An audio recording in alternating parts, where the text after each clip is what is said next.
ಕಲ್ಯಾಣ ಕರ್ನಾಟಕ ಭಾಗದಲ್ಲಿ ಸಾವಿರಾರು ಕೋಟಿ ಅಭಿವೃದ್ಧಿ. ಹಾಗಾದರೆ ಅಧಿವೇಶನದಲ್ಲಿ ಸುಳ್ಳು ಮಾಹಿತಿ ಕೊಟ್ರ ಸಾಂಖ್ಯಿಕ ಸಚಿವರು. ಕಲ್ಯಾಣ ಕರ್ನಾಟಕ ಭಾಗದಲ್ಲಿ ಸಾವಿರಾರು ಕೋಟಿ ರೂಪಾಯಿಯ ಅಭಿವೃದ್ಧಿ. ಸಾಂಖ್ಯಿಕ ಸಚಿವರು ಬೆಳಗಾವಿಯ ಅಧಿವೇಶನದಲ್ಲಿ ಸುಳ್ಳು ಮಾಹಿತಿಯನ್ನು ಕೊಟ್ರ ಅನ್ನುವಂತಹ ಪ್ರಶ್ನೆ. KKRDBಯಲ್ಲಿ 5,000 ಕೋಟಿಯ ಅವ್ಯವಹಾರದ ಆರೋಪ ಇದೆ. ಈ ಆರೋಪದ ಬಗ್ಗೆ ವಿಧಾನ ಪರಿಷತ್ ಸದಸ್ಯ ಡಾಕ್ಟರ್ ತಳವಾರ್ ಸಾಬಣ್ಣ ಪ್ರಶ್ನೆ ಕೇಳಿದರು. ಭ್ರಷ್ಟಾಚಾರದ ಬಗ್ಗೆ ಸರ್ಕಾರದ ಗಮನಕ್ಕೆ ಇದೆಯೇ ಅಂತ ಪ್ರಶ್ನೆ ಕೇಳಿದ್ರು. ಇದಕ್ಕೆ ಸಾಂಖ್ಯಿಕ ಸಚಿವ ಸುಧಾಕರ್ ಅವರು ಉತ್ತರ ಕೊಟ್ಟರು. ಉತ್ತರ ಏನು ಅಂತ ಹೇಳಿದ್ರೆ, ಸರ್ಕಾರದ ಗಮನಕ್ಕೆ ಇದು ಇಲ್ಲ ಅಂತ. ಇದೀಗ ಸಚಿವರ ಈ ಹೇಳಿಕೆಯ ವಿರುದ್ಧ ಆಕ್ರೋಶ ವ್ಯಕ್ತವಾಗ್ತಾ ಇದೆ. ಕಲ್ಯಾಣ ಕರ್ನಾಟಕ ಭಾಗದಲ್ಲಿ ಆಗಿರುವಂತಹ ಕಲ್ಯಾಣ ಕರ್ನಾಟಕ ಭಾಗದ ಅಭಿವೃದ್ಧಿಗೆ ಸ್ಥಾಪನೆಯಾಗಿರುವಂತಹ KKRDBಯಲ್ಲಿ ಆಗಿರುವಂತಹ ಭ್ರಷ್ಟಾಚಾರ ಸರ್ಕಾರದ ಗಮನಕ್ಕೆ ಇಲ್ಲ ಅಂತ ಸಚಿವರು ಉತ್ತರವನ್ನು ಕೊಟ್ಟಿದ್ದಾರೆ. ಒಬ್ಬ ಸಚಿವರಾಗಿ ಅವರಿಗೆ ಈ ವಿಚಾರ ಗೊತ್ತಿಲ್ಲ ಅಂತ ಹೇಳಿದರೆ ಹೇಗೆ? ಸುಧಾಕರ್ ಅವರು ಸಚಿವ ಸ್ಥಾನಕ್ಕೆ ರಾಜೀನಾಮೆ ಕೊಡಬೇಕು ಅಂತ ಸಾಬಣ್ಣ ಜಮಾದಾರ್ ಆಗ್ರಹ ಮಾಡಿದ್ದಾರೆ. ಉಗ್ರ ಹೋರಾಟದ ಎಚ್ಚರಿಕೆಯನ್ನು ಕೂಡ ಕೊಟ್ಟಿದ್ದಾರೆ. ಕಟ್ಟುನಿಟ್ಟಿನ ಕ್ರಮವನ್ನು ಏನಾದರೂ ಕೈಗೊಂಡಿದ್ದಾರೆ ಅವ್ಯವಹಾರದ ಬಗ್ಗೆ ಅಂತ ಪ್ರಶ್ನೆ ಕೇಳಿದರೆ, ಅವ್ಯವಹಾರದ ಬಗ್ಗೆ ದೂರು ಸ್ವೀಕೃತ ಆದರೆ ಜಿಲ್ಲಾ ಸಲಹಾ ಸಮಿತಿಗೆ ಸಲ್ಲಿಸಬೇಕು, ಸಮಿತಿ ನೀಡುವ ವರದಿಯನ್ನು ಆಧರಿಸಿ ಕ್ರಮ ಅಂತ ಉತ್ತರ ಕೊಟ್ಟಿದ್ದಾರೆ. ಆದರೆ ಈಗಾಗಲೇ ಭ್ರಷ್ಟಾಚಾರದ ಬಗ್ಗೆ 2 ಸಲ KKRDB ಕಾರ್ಯದರ್ಶಿ, ಚೀಫ್ ಸೆಕ್ರೆಟರಿ, ಸಾಂಖ್ಯಿಕ ಇಲಾಖೆಯ ಕಾರ್ಯದರ್ಶಿ ಹೈಕೋರ್ಟ್ನಿಂದ ನೋಟಿಸ್ ಕೂಡ ಜಾರಿ ಮಾಡಲಾಗಿದೆ. ಆದರೆ ಈ ಎಲ್ಲ ಬೆಳವಣಿಗೆಗಳಾದರೂ ಕೂಡ, ನೋಟಿಸ್ಗಳು ಬಂದಾಗಲೂ ಕೂಡ ಒಂದು ಘನವೆತ್ತ ಸರ್ಕಾರದ ಬಳಿ ಭ್ರಷ್ಟಾಚಾರದ ಆರೋಪದ ಬಗ್ಗೆ ಮಾಹಿತಿ ಇಲ್ಲ ಅಂತ ಹೇಳಿದರೆ ಹೇಗೆ ಅಂತ ಇದೀಗ ಇವರ ಪ್ರಶ್ನೆ. ಥರ್ಡ್ ಪಾರ್ಟಿ ವರದಿ ಇಲ್ಲದೆ 5,000 ಕೋಟಿ ಬಿಲ್ ಮಾಡಿರುವಂಥ ಗಂಭೀರವಾದಂಥ ಆರೋಪ ಇದು. 5,000 ಕೋಟಿ ಬಿಲ್ ಮಾಡಿದ್ದಾರೆ ಎನ್ನುವಂಥ ಆರೋಪ. ಈ ಕುರಿತು ಸರ್ಕಾರವೇ ತನಿಖಾ ತಂಡವನ್ನು ರಚನೆ ಮಾಡಿ ತನಿಖೆ ನಡೆಸಿದೆ. ಆದರೆ ಒಬ್ಬ ಸಚಿವರಾಗಿ ಸುಧಾಕರ್ ಅವರಿಗೆ ಈ ವಿಚಾರ ಗೊತ್ತಿಲ್ಲ ಅಂತ ಹೇಳಿದರೆ ಹೇಗೆ ಅಂತ ಸಾಬಣ್ಣ ಜಮಾದಾರ್ ಅವರ ಪ್ರಶ್ನೆ. ಇವತ್ತು ಕಲ್ಯಾಣ ಕರ್ನಾಟಕದ ಸಮಗ್ರ ಅಭಿವೃದ್ಧಿ ಆಗಬೇಕು, ಈ ಭಾಗದ ಸಾರ್ವತ್ರಿಕ ಅಭಿವೃದ್ಧಿಗೋಸ್ಕರ ಸರ್ಕಾರ ಸಾವಿರಾರು ಕೋಟಿ ರೂಪಾಯಿ ಅನುದಾನಗಳನ್ನು ಬಿಡುಗಡೆ ಮಾಡ್ತಾ ಇದೆ.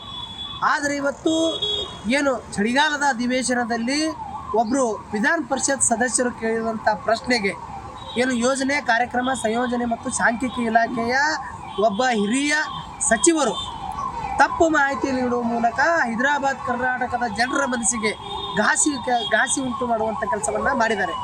ಏನಂದರೆ ಇವತ್ತು ಕಲ್ಯಾಣ ಕರ್ನಾಟಕ ಪ್ರದೇಶ ಅಭಿವೃದ್ಧಿ ಮಂಡಳಿಯಲ್ಲಿ ಈ ಮಂಡಳಿಯ ಅಧ್ಯಕ್ಷರು ನಾವು ಸಾವಿರಾರು ಕೋಟಿ ರೂಪಾಯಿ ಖರ್ಚು ಮಾಡಿ ಅಕ್ಷರ ಆವಿಷ್ಕಾರ ಮಾಡೀವಿ, ಆರೋಗ್ಯ ಆವಿಷ್ಕಾರ ಮಾಡೀವಿ, ಅರಣ್ಯ ಆವಿಷ್ಕಾರ ಮಾಡೀವಿ, ಏನೇನೋ ಆವಿಷ್ಕಾರಗಳನ್ನು ಮಾಡೀವಿ, ನಾಲಿ ಆವಿಷ್ಕಾರ ಮಾಡೀವಿ ಅಂತ ಹೇಳುವಂಥ ಅಧ್ಯಕ್ಷರೇ ಇವತ್ತು 2024-25ನೇ ಸಾಲಿನ 3,000 ಕೋಟಿ ರೂಪಾಯಿ ದುಡ್ಡನ್ನು ಇವತ್ತು ಕ್ರಿಯಾ ಯೋಜನೆ ಮಾಡಿ ಖರ್ಚು ಮಾಡಲಿಕ್ಕೆ ಆಗಿಲ್ಲ. 2025-26ನೇ ಸಾಲು ಇವತ್ತು ಡಿಸೆಂಬರ್ ಇದೆ, ಈಗ ಮಾರ್ಚಿಗೆ ಇದು ಕೂಡ ಮುಗಿಯುತ್ತೆ. ಅಂದರೆ ಹೀಗೆ ಬರುವಂಥ 5,000 ಕೋಟಿ ರೂಪಾಯಿಯಲ್ಲಿ ನಯಾ ಪೈಸಾ ಕೂಡ ಸರ್ಕಾರದಿಂದ ಈ ಭಾಗಕ್ಕೆ ಬಂದಿಲ್ಲ. ಇಂಥದ್ರಲ್ಲಿ ಇವತ್ತು ಸುಳ್ಳಿನ ಮೇಲೆ ಸುಳ್ಳು ಮಾಹಿತಿಗಳನ್ನು ನೀಡುತ್ತಾ ಇವತ್ತು ಜನಸಾಮಾನ್ಯರ ಏನು ಒಂದು ಆಸೆ ಇತ್ತು ಆ ಆಸೆಯ ಕಗ್ಗೊಲೆಯನ್ನು ಮಾಡುತ್ತೆ.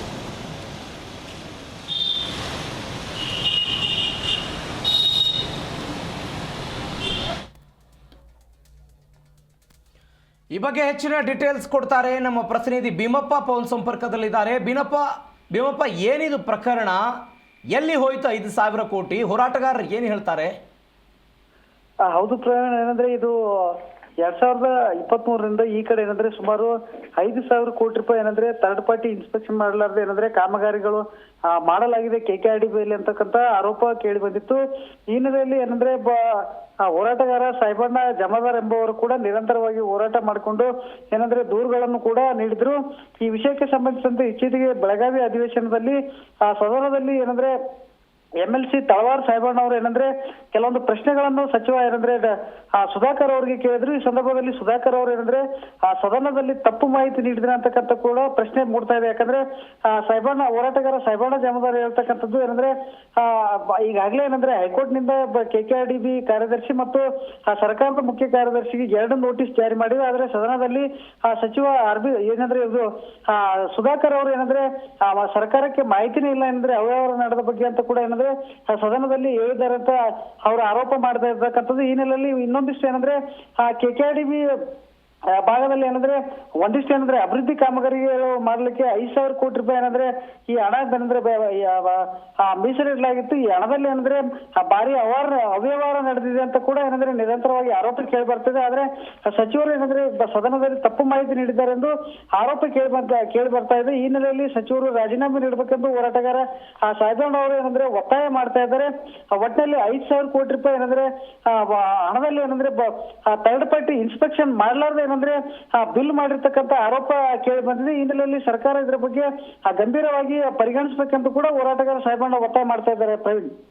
ಓಕೆ ಭೀಮಪ್ಪ, ಥ್ಯಾಂಕ್ ಯು ನಿಮ್ಮೆಲ್ಲ ಡೀಟೇಲ್ಸ್ಗೆ.